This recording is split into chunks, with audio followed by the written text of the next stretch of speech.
훈련생 상담 및 취업촉진 제4장 취업지원을 위한 상담 1. 기본대화기법 1. 적극적 경청은 내담자가 전달하려고 하는 메시지를 상담자가 포착하고 이해하는 능력을 말한다.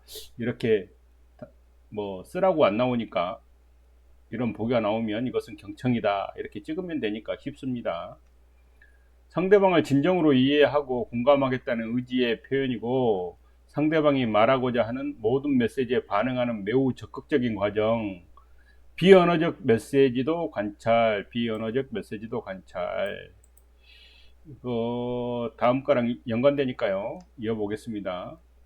완벽한 경청을 위해서는 네 가지가 요구된다. 첫째, 내담자의 언어적 메시지를 이해한다. 당연한 거고요. 말로 하는 건 이해를 해야겠죠. 둘째, 내담자가 나타내는 자세, 얼굴 표정, 몸의 움직임, 목소리 등의 비언어적 메시지 밑줄입니다. 여기를 관찰하고 읽을 수 있어야 한다. 셋째, 내담자가 처해 있는 사회 환경이라는 상황 속에서의 내담자가 처해 있는 사회 환경이라는 상황 속에서의 글을 볼 수 있어야 한다.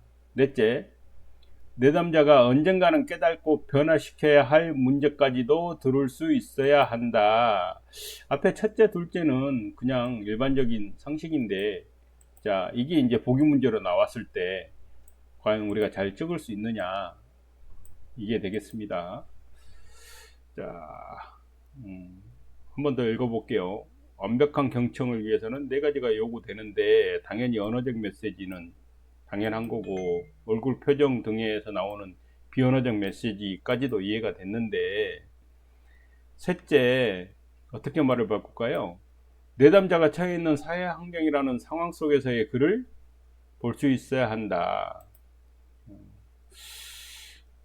신입니까? 상담자가? 넷째, 내담자가 언젠가는 깨닫고 변화시켜야 할 문제까지도 들을 수 있어야 한다. 여기까지 들으니까 그렇죠. 내가 상담자인데 내담자가 언젠가는 깨닫고 변화시켜야 할 문제까지도 들을 수 있어야 한다. 어쨌든 그렇다고 합니다. 시험 문제 나오면 잘 고를 수 있도록 해야 될 것 같습니다. 나올 것 같습니다. 내담자가 전하는 이야기 속에는 내담자의 경험과 행동과 정서가 배어 있다. 상담자는 이 세 가지를 들을 수 있어야 한다. 경험과 행동과 정서. 조금 풀어서 보겠습니다. 내담자의 주관적인 경험에 근거해서 들을 수 있어야 한다. 내담자의 사고나 가치 판단의 체계에 관해서 들을 수 있어야 한다. 감정과 정서를 들을 수 있어야 한다. 내담자에게 내가 이제 빠져서 들어야 된다. 뭐 이런 이야기 같습니다. 그래서 이것도 세 가지이기 때문에 시험 문제에 나올 수 있을 것 같습니다. 경험과 행동, 정서. 4번 적극적 경청의 자세. 상대방, 이것도 이제 가지수가 많아서 나올 수 있겠죠. 상대방의 정면을 바라보라. 열린 자세를 취하라. 앞으로 약간 숙이되 지나치게 숙이지 마라. 평안한 정도로 눈을 마주치라. 완전히 긴장을 풀라. 예시 문제 보겠습니다. 완벽한 경청을 위한 요구사항이 아닌 것은 이 중에서 문제를 보기를 4개 내고 아마 뭐 내용을 바꿀 수 있을 것 같습니다. 그 다음에 적극적 경청의 자세가 아닌 것은 적극적 경청의 자세 여러 가지 있죠. 긴장을 풀라가 아니고 약간의 긴장을 가지고 있어야 한다. 뭐 이렇게 닫힌 자세를 취하라 이런 쓰레기 문제는 안 나오겠죠. 네. 어쨌든 문제가 나올 수 있을 것 같습니다. 명료화는 애매모호한 것을 명확하게 이해하기 위해 사용하는 상당 기술이고, 명료하고 과하게 요구될 경우 내담자가 부담감과 이역감을 느낄 수 있으므로 유의할 필요가 있다.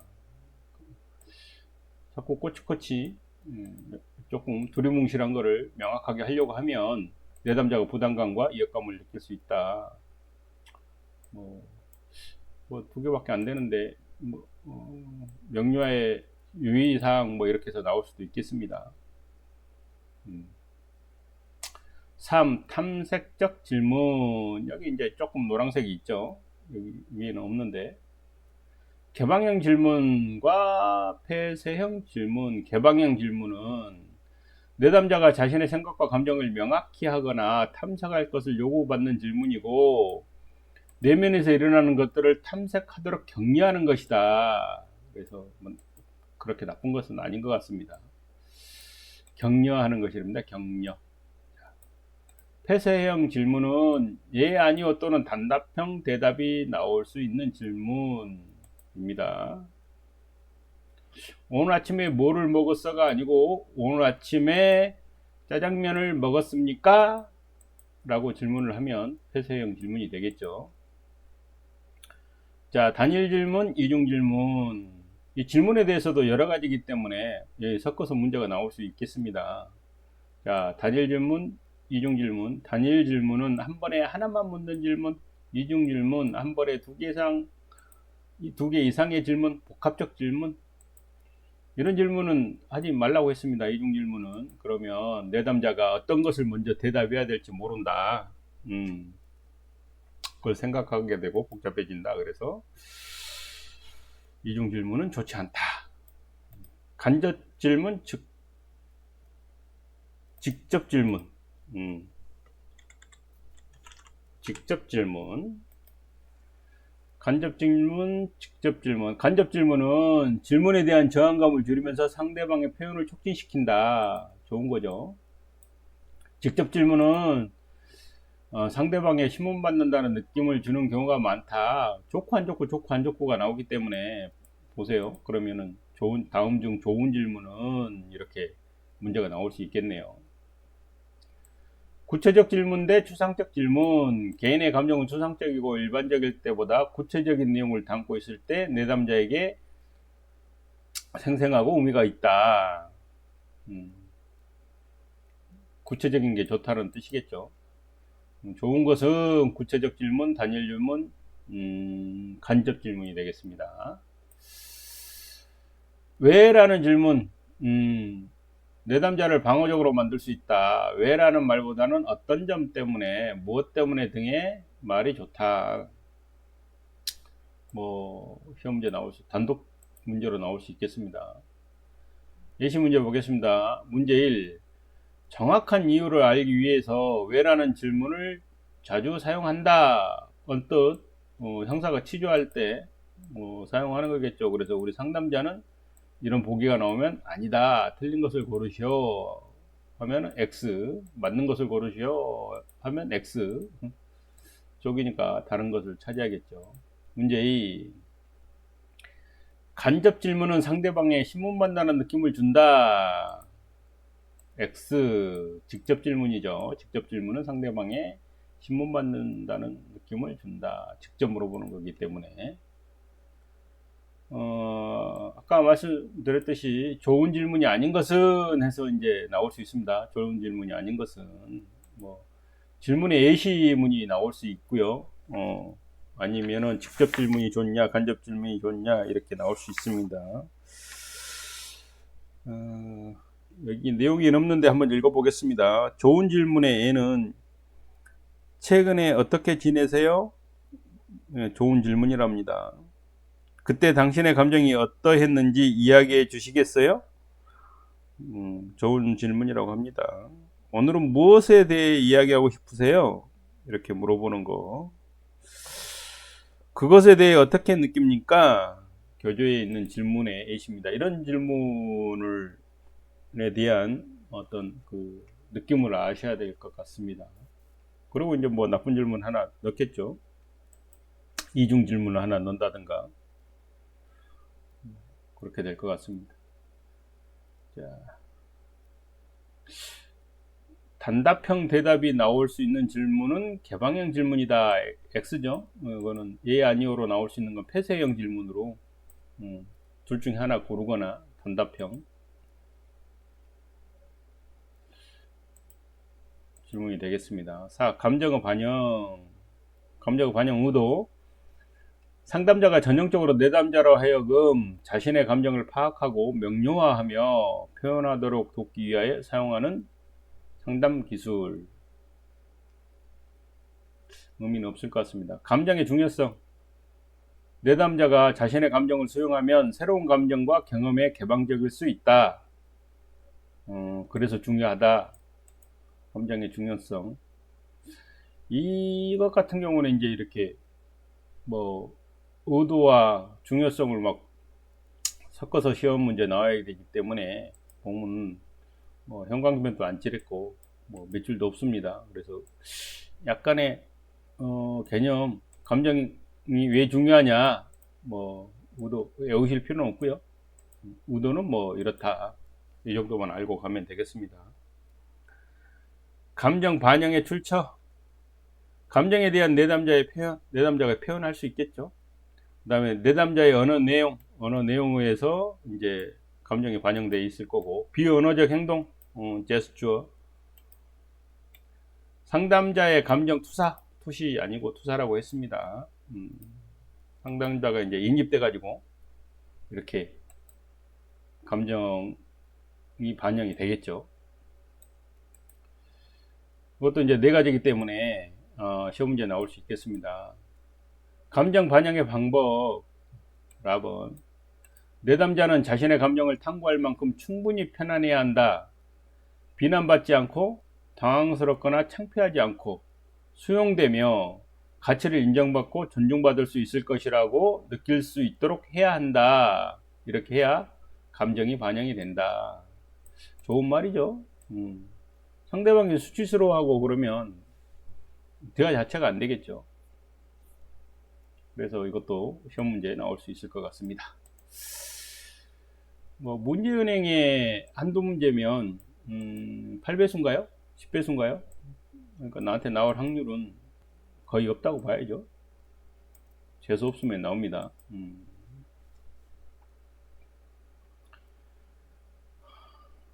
요약하기. 여기는 시험 문제가 좀 나올 것 같습니다. 요약하기. 요약의 의미. 중요한 사항에 초점 두어 간략하게 정리해 주는 것이 요약이다. 뭐 의미는 우리가 알고 있죠. 자, 이거는 이제 모든 의미를 말하는 거고, 우리 상담에서 요약의 의미 보면 내담자에게 이해한다, 경청한다는 메시지를 줄 수 있다. 제가 요약을 하면 내담자에게 이해한다, 경청한다는 메시지를 줄 수 있다. 자신의 말과 심정을 간단 명료하게 이해할 수 있도록 돕는다. 요약을 하면. 그렇죠. 시험 문제 이걸로만으로도 나올 수 있겠습니다. 자, 빨간색 잘 안 쓰는데 빨간색 썼고요. 형광펜도 칠했습니다. 밑줄은 없습니다. 그러면 별표 3개. 빨간색으로 빨간 글씨는 몇 개 안 된다고 말했습니다. 자, 여기서 시험 문제를 문제은행에 막 10개 정도를 내면 자동으로 뽑았을 때 나한테 나올 수 있는 확률이 한 문제는 있다. 뭐 두세 개 넣으면 0.5%의 확률로 나한테 나올 수 있다. 그러면 나올 가능성이 많다. 이렇게 되겠습니다. 이해되시죠? 자, 요약을 사용하려면 도움이 되는 요약을 사용하면 도움이 되는 상황. 산발적으로 드러낸 생각과 감정에 초점을 맞추게 할 때 막 횡설수설하면, 그거를 요약을 하면 이 초점을 맞추게 할 수 있다, 이런 뜻이고요. 특정 주제를 정결짓게 할 때 마찬가지죠. 어떤 주제를 정결지을 때는 요약을 해서 정결짓게 하면 됩니다. 지난번에 이어 새로운 상담을 시작할 때 요약을 해놓은 걸 가지고 있으면 지난번에 이어서 할 때 요약을 보고 하면 좋겠죠. 그래서 이게 도움이 된다라는 뜻입니다. 요약이 도움이 된다라는 뜻입니다. 상담이 막다른 골목에 도달했을 때 요약을 해놓으면 뭐 상담을 하다가 막다른 골목에 갔을 때는 우리가 뭐 기억을 되돌릴 수 없으니까 요약을 보고 길을 찾으면 되겠습니다. 내담자가 어떤 말을 해야 할지 모를 때 상담자가 요약해주면 좋다. 그렇죠? 내담자가 막 여기서부터 같은 맥락이죠. 행성수설하고 막 하다가 어떤 말을 할지 모를 때 상담자가 요약을 해서 이렇게 해주면 내담자가 그것을 듣고 다시 이야기를 이어나갈 수 있겠다. 그래서 요약을 사용하면, 그래서 예시 문제에도 이렇게 했어요. 요약하기 상황이 적절하지 않은 것은, 그래서 요약 이렇게 해가지고 특정 주제를 전개할 때 지난번에 이어 새로운 상담을 시작할 때 상담이 막다른 골목에 도달했을 때 이렇게 쓰고, 4번 내담자가 할 말이 없을 때. 그렇죠? 할 말이 없는데, 할 말이 없을 때, 말이 많다가 할 말이 없을 때는 요약이 필요하겠지만 지금 당장 할 말이 없을 때는 요약할 내용이었겠죠. 예시를 제가 잘못 둔 것 같은데 어쨌든 이런 식으로 문제가 나올 수 있다. 조언주기, 효과적인 조언주기입니다. 이것도 별표 하나 정도로 하셔야 됩니다. 한 문제 나올 것 같습니다. 내 시험 볼 때 한 문제냐, 문제 은행에 한 문제냐의 차이는 있습니다. 문제 은행에 4개가 올라가면 내가 시험 볼 때 한 문제 정도 나올 수 있다. 자, 효과적인 조언적 1단계, 조언을 구한 문제에 대해 그동안의 노력, 생각 등을 묻고 칭찬과 격려를 한다. 이제 내담자가 조언을 구하면 칭찬과 격려를 한다. 밑줄 짝. 자, 2단계, 그러한 노력이 어떤 점에서 효과적이지 않았는지 함께 살펴본다. 내담자가 어떤 조언을 구했을 때는 어떠한 노력을 했을 것이다 라는 겁니다. 그래서 그 노력이 어떤 점에서 효과적이지 않았냐 라는 것을 상담자랑 같이 함께 살펴본다. 3단계, 간단히 조언한답니다. 간단히 상담자의 생각을 간단히 이야기한다.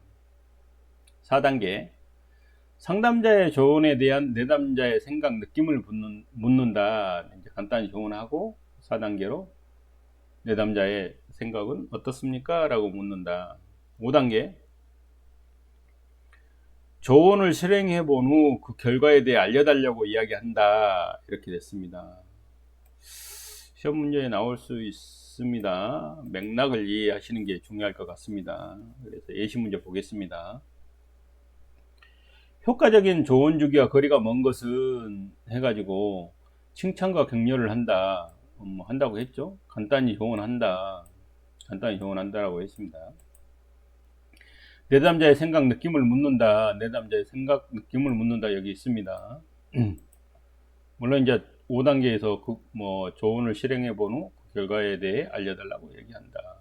여기 보면 4번에 이제 안 좋은 예로 들어갈 수 있는 게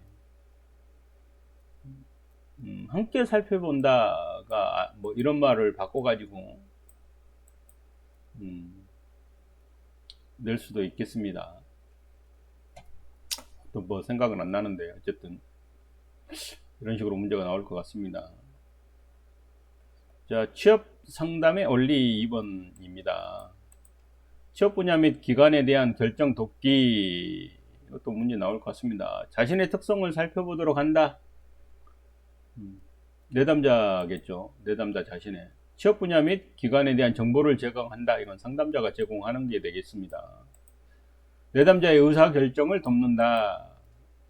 3개죠? 시험 문제 나오겠죠? 당연히 나옵니다. 취업 분야 및 기관에 대한 결정을 돕는 방법이 아닌 것은 해서 여기 결정 돕기 3개 놓고 틀린 거 하나 넣겠죠? 이렇게 하면 되겠습니다. 취업 가능성을 높이기. 첫째, 이것도 3개입니다. 시험 문제 딱 내기 좋게. 첫째, 훈련 분야의 능력을 갖추도록 하는 것. 취업 가능성을 높이려면 능력을 갖추도록 하는 것. 좀 맥락적으로 당연한 거죠. 구직 기술을 갖추도록 하는 것. 네, 당연한 말입니다. 직장 생활에 필요한 성품을 갖추도록 하는 것, 당연한 말입니다. 당연한 말인데 취업 가능성을 높이기 위한 뭐 이런 걸 쓰라고 안 나오고 뭐 고르게 나오기 때문에 읽어보면 상식선에서 맞출 수 있는 문제입니다. 이런 문제 나와주면 땡키죠? 나오기를 바랍니다. 3. 취업 상담의 실제 1. 취업 준비 상담. 말이 어렵습니다. 상담이면 상담이지 취업 준비 상담이 있고 취업 알선 상담이 있고 그렇습니다. 또 3개라서 나올 것 같습니다. 취업 준비 상담, 취업 희망사항에 대한 파악을 하고 입사서류 작성에 대한 지도도 해주고 개인별 훈련 프로필 작성 지도도 한답니다. 취업 준비 상담 과정에서는. 이게 취업 준비 상담하고 취업 알선 상담 이 내용을 섞어서 나올 수 있겠습니다. 그래서 준비 상담에서 해야 될 것들의 어떤 맥락, 준비니까 희망사항에 대한 파악을 하는 거고, 입사서류 작성, 아직 입사서류 작성, 또 입사 전이기 때문에 해야 된다고 보고, 개인 훈련 프로필 정도 해야 된다고 봅니다. 자, 그럼 취업 알선 상담은 요거 문제 나올 것 같은데 보시면 이건 별표해야 됩니다. 많습니다. 하나씩 읽어보겠습니다. 취업 알선 상담. 기술인력 구인 요청서를 통한 취업 알선 상담을 하는데 이거는 전화상 문의를 해올 경우, 그러니까 내가 이제 훈련 기간인데 업체에서 전화상으로 문의를 해올 경우에는 구인 요청서를 작성하여 팩스로 전송해 주도록 요청을 해야 됩니다. 그러니까 전화상으로 해서 뭐 녹음을 해도 되겠지만 공문 성격이 있다.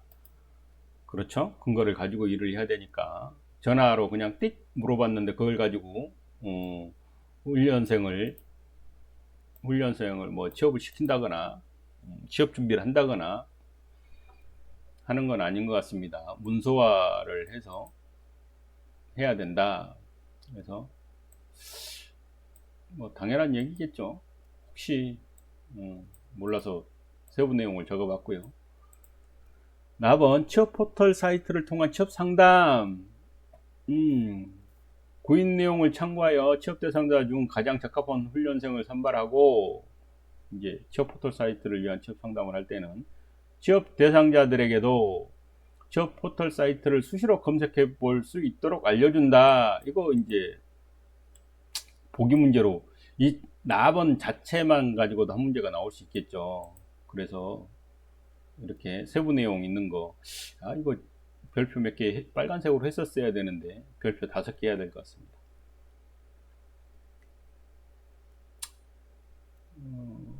취업 포털 사이트를 통한 취업 상담. 3번째, 담임교사와 취업 대상자가 취업 업체 발굴에 함께 협력할 경우 더 많은 일자리를 발굴할 수 있다. 함께 협력. 이거 뭐 3가지 보기 내고 나올 수도 있고, 이런 뭐 말을 바꿀 수도 있겠습니다. 다 면접 인솔을 통한 취업활동 지도. 이거 시험 문제 나올 것 같아서 제가 밑줄 쫙쫙쫙 그어놨습니다. 자, 학업 성취가 낮고 실기 능력이 현저하게 떨어지거나 관련 자격증을 취득하지 못한 훈련생의 경우 담임교사가 직접 취업 대상자를 인솔하여 면접에 응하는 것이 매우 효과적이다. 요즘에도 이런 게 가능합니까? 가능한 회사도 있을 수 있겠지만, 뭐 담임교사가 간다고 해서 취업시켜주고 안 간다고 해서 뭐 안 시켜주고 그러지는 않을 것 같고요. 어떤 훈련생이 조금 의지는 할 수 있겠죠. 어쨌든 이렇게 한다고 합니다. 그러면 여기서 문제가 나올 수 있는 게 이따 예시 문제로 보겠습니다. 4번 취업 확정자에 대한 지도 상담이 있고요. 그 다음에 뭐 확정된 사람은 뭐 지도 상담 가서 잘해라 그러면 되겠죠. 취업 대기자에 대한 지도 상담 뭐 같은 말이겠습니다. 대기자. 자, 중요한 거 나옵니다. 취업 불희망자. 상담, 뭐 대학 진학,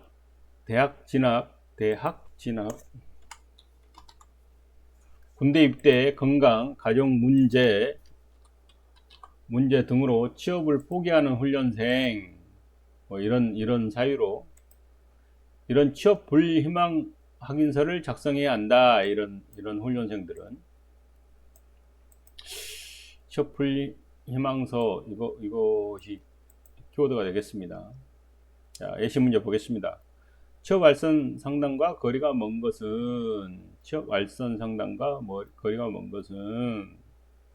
그래서 취업 알선 상담 전체에서 이제 기술 인력 구인 요청서를 통한 취업 알선 상담이 있고, 취업 포털 사이트를 통한 취업 알선 상담이 있고, 면접 인솔을 통한 활성 지도가 있는데, 이제 이 중에서 이제 하나를 더 넣어가지고, 이 큰 제목에서 하나를 더 넣어가지고 문제가 나올 수 있다. 그다음에 문제 2번. 면접 인솔을 통한 취업 활동 지도를 해야 하는 훈련생은, 아까 말씀드렸죠. 학업 성취도가 높은 학생. 이거, 언뜻 보면 이런 성취도가 높은 학생을 인솔해서 해줘야 될 것 같은데 아니라고 합니다. 실기 능력이 뛰어난 학생도 아니라고 합니다. 자, 관련 자격증이 없는 학생, 맞는 것 같습니다. 관련 자격증이 없는 학생, 관련 자격증이 많고 모범적인 학생, 말을 만들려고 하니까 같이 연관 지어서 만들었습니다. 잘못된 문제죠. 어쨌든 이렇게 면접 인솔을 통한 취업 활동 지도는 매번 하는 게 아니고, 이렇게 좋은 학생들, 잘하는 학생들이 하는 게 아니고, 이렇게 학업 성취가 낮고 실기 능력이 현저하게 떨어지거나 관련 자격증을 취득하지 못한 훈련생, 이런 훈련생을 면접 인솔을 통한 취업 활동 지도를 한다. 이렇게 알고 있으면 되겠습니다. 3. 사후상담, 사후관리 상담, 훈련생 사후관리, 업체 사후관리, 주저리 업체 사후관리 깁니다. 한번 읽어만 보고요. 이거는 외우라는 거 아니니까. 정기적인 업체 방문을 통해 인사 담당자와 유기적인 관계를 형성하고, 자꾸 방문하면 귀찮아하지 않을까요? 수료생이 안정적으로 근무할 수 있는 여건을 조성하며 향후 업체 취업 수요 요구에 대해 효율적으로 응할 수 있도록 관리한다. 네. 인사 담당자와 만남을 통해 업체와 직업훈련기관의 채용 약정서를 체결하고 업체와 훈련기관 상호 간의 신뢰를 구축한다. 취업과 관련 없는 업체의 요구를 할지라도 이거 적극적으로 수렴하여 도와주려는 마음 자세로 임하는 것이 필요하다. 영업도 해야 됩니다. 영업도. 훈련교사 힘듭니다. 업체를 대상으로 연간 1회 내지 2회에 걸쳐 취업한 훈련생들에 대한 의견을 조사하여 업체에서 필요로 하는 기술 지원, 교육 내용, 직장인의 자세 등 업체의 요구를 파악해둔다. 이거는 이제 필요한 사항 같습니다. 왜냐하면 업체에서 필요한 기술이 계속 바뀌기 때문에 기술 내용이라든가 교육 내용들이 이제 계속 업체에서 요구하는 방향으로 가야겠죠. 또 직장인의 취업 자세는 중요합니다. 그래서 기술만 있다고 해서 되는 것도 아니고. 자, 사후관리 상담의 답은 관계증진 방안이라고 있는데 임의대로 삭제했습니다. 그래서 4장은 여기까지 마치겠습니다. 감사합니다.